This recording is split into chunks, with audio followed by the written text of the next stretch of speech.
और इसी खबर पर हमारे साथ ज्यादा विस्तार से चर्चा करने के लिए editor in chief Amit ji phone line पर जुड़ गए हैं। अमित जी, 5 राज्यों में विधानसभा चुनावों का ऐलान हो गया है। छत्तीसगढ़ में 2 फेज में चुनाव होने हैं, मध्य प्रदेश में 1 फेज में चुनाव होने वाला है। जी बिल्कुल, आज जिस तरह से सबको उम्मीद थी कि आज ये ऐलान होना है और ये कहा जाए कि छत्तीसगढ़ में 2 फेज में है और मिजोरम में 1 है, मध्य प्रदेश में 17 नवंबर को चुनाव, राजस्थान में 23। और सबसे इम्पोर्टेंट बात यह है कि इस बार जो कोड ऑफ कंडक्ट है वो आज से लागू होगा। नई जिम्मेदारियां राजनीतिक पार्टियां हैं उनको निभानी होंगी और सबसे बड़ी बात यह है कि अब जो दोनों पार्टियों के बीच में किस तरह से या मध्य प्रदेश, छत्तीसगढ़ में कहा जाए, राजस्थान में कहा जाए, कई जगह अब जो गहमा गहमी शुरू होगी पार्टियों के बीच में वो शुरू हो जाएगी। खासतौर से जो टिकट का बंटवारा है, वितरण है, ये पार्टी की पहली प्राथमिकता है। उसको देखते हुए कई जगह पे आज बैठकें चल रही हैं और इसको लेकर अब जितनी जल्दी टिकट कैंडिडेट उम्मीदवारों तक पहुंचते हैं या जो मैदान में उतरेंगे उनके लिए अब क्योंकि बहुत कम समय बचा है। बिल्कुल, और इसी के साथ अमित जी, आचार संहिता भी लागू हो गई है और तमाम जो राजनीतिक दल है, उम्मीदवार हैं, अब उन्हें नियमों का पालन करना होगा। लेकिन क्या वाकई जो राजनीतिक दल हैं वो आचार संहिता का पालन करते हैं? उन पर अगर उल्लंघन होता है तो क्या वाकई कार्रवाई होती है? क्योंकि जाहिर तौर पर ज्यादा से ज्यादा लोगों के बीच पहुंचना है और ऐसे में राजनीतिक दल आचार संहिता लागू होने के बाद भी कोशिश करेंगे कि वहां तक हम पहुंचे, तो ऐसे में क्या वाकई कार्रवाई हो पाती है?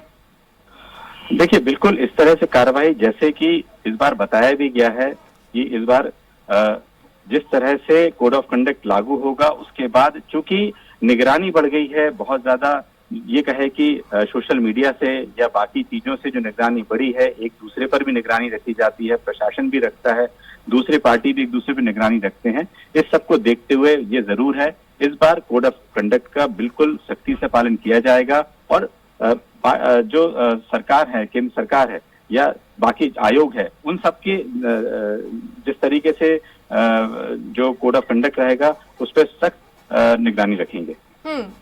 बिल्कुल, लेकिन यहाँ पर चुनाव आयोग ने अपना काम कर दिया, 5 राज्यों में तारीखों का ऐलान कर दिया। लेकिन हम देख रहे हैं मध्य प्रदेश में अमित जी कि बीजेपी और कांग्रेस में अभी जंग छिड़ी हुई है।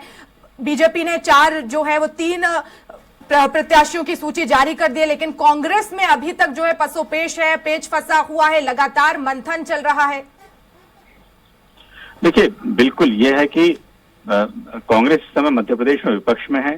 बीजेपी ने 2 फेज में अपने उम्मीदवारों की 2 सूची जारी कर दी है। तो ये कहा जाए करीब 80 सीटें उम्मीदवार के तौर पर उन्होंने घोषित कर दिया है। लेकिन उसका एक कारण भी है कि इस समय कांग्रेस ये देख रही है कि हो सकता है कि जो सत्ता पक्ष बीजेपी है उसके जो लोग हैं नाराज होकर कुछ ऐसे टूटते हैं, कहाँ क्या समीकरण बनेंगे, इसको देखते हुए कांग्रेस पार्टी नजर रख रही है। और जाहिर है कि उनकी जो 1 फेज की स्क्रीनिंग कमेटी की बैठक है वो हो चुकी है और चंद दिनों में ही लिस्ट जारी हो जाएगी। और अब तो ये कहेंगे वर्षा की यदि जो जितना लेट करेगा उसको उतना नुकसान भी होगा चुनाव में।